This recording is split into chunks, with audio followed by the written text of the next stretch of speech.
How's it? This is Mundo with Washburn Guitars, and welcome to Working Guitarist.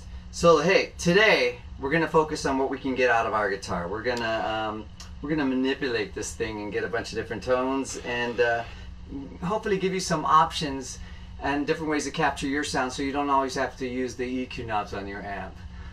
It is true that I'm enjoying my parallax a lot, and I do use this for rock gigs, mainly stuff just on the harder end, stuff like that.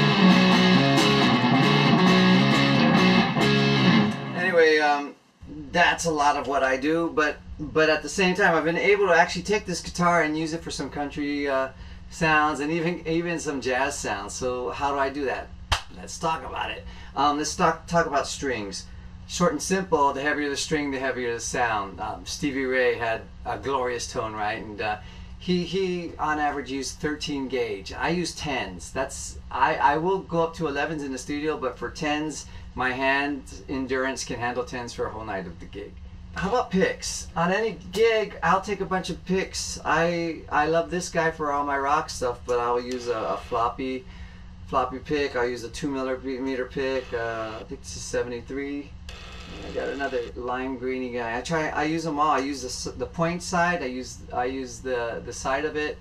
There's all different applications. For instance, why would I use like a beginner pick that's floppy? Perfect in the studio or strumming an acoustic guitar. If I want a lighter sound, I would just back off some volume.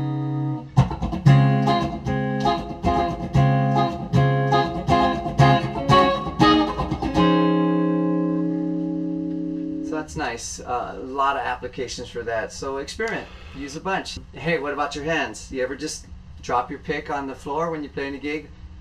Do you bend over and pick it up while everybody's watching you, or do you keep going? Most likely you keep going. So it can be done, but what's really nice is the tones you can get from your hands. My favorite guitar player is Jeff Beck, and that's him, you know.